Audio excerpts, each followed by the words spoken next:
উসমান হাদির হত্যাকারীরা দেশেই আছেন নাকি ভারতে পালিয়ে গেছেন তা ৯ দিনেও নিশ্চিত হতে পারেনি আইনশৃঙ্খলা বাহিনী। নিশ্চিত হতে পারেনি হত্যার মোটিভও। পুলিশ বলছে ভারতে পালিয়ে যাওয়ার তথ্য তাদের কাছে নেই। হত্যাকারীদের অবস্থান নিশ্চিতে এবং গ্রেফতারে বাহিনীগুলোর সর্বাত্মক চেষ্টা করছে।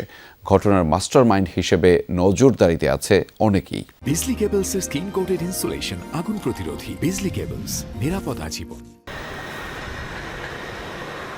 সারা দেশের মানুষের দোয়া আর চিকিৎসকদের প্রাণান্তকর চেষ্টা ব্যর্থ করে দিয়ে না ফেরার দেশে পাড়ি দিয়েছেন ইনকিলাব মঞ্চের মুখপাত্র শরীফ উসমান হাদি। সিঙ্গাপুর থেকে মরদেহ ফিরিয়ে এনে লাখো মানুষের কান্না আর ভালোবাসায় শনিবার দাফন করা হয় হাদিকে।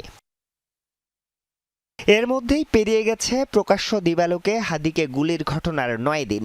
গ্রেফতার করা হয় শুটার ফয়সালের বাবা মা, স্ত্রী, বান্ধবী সহ ১০ জনকে। কিন্তু অধরাই থেকে যায় ফয়সাল এবং তাকে বহনকারী মোটরসাইকেল চালক আলমগীর।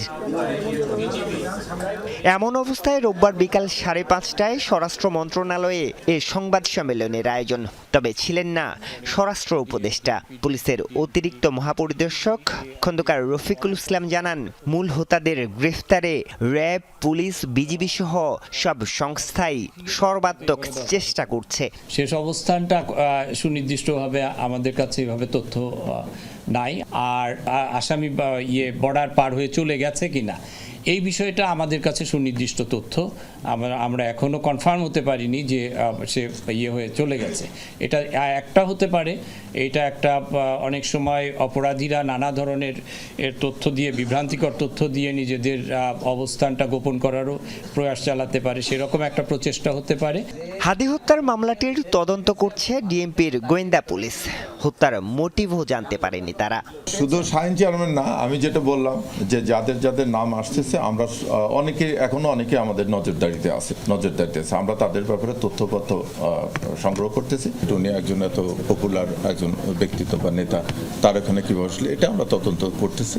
মূল আসামি গ্রেফতার না হলেও সপ্তাহব্যাপী অভিযানের ফিরিস্তি তুলে ধরা হয় সংবাদ সম্মেলনে। ফিলিপের প্রসঙ্গটা বারবার উঠে আসছে, কারণ সে একজন অন্যতম সন্দেহভাজন এবং মানব পাচারের সাথে জড়িত বলে এখনো বিভিন্ন তথ্য আমাদের কাছে আছে। এই ফিলিপকে ধরার জন্য বেসিক্যালি আমরা আমাদের সর্বশক্তি নিয়োগ করেছি।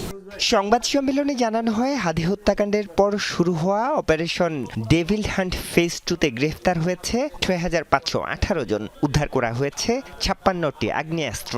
অস্ত্রের ব্যক্তি সে তার বাবাকে দিয়ে তার শ্যালক শিপুর নিকট হস্তান্তর করতে বলে। আরিফুর রহমান সবুজ, যমুনা নিউজ, ঢাকা।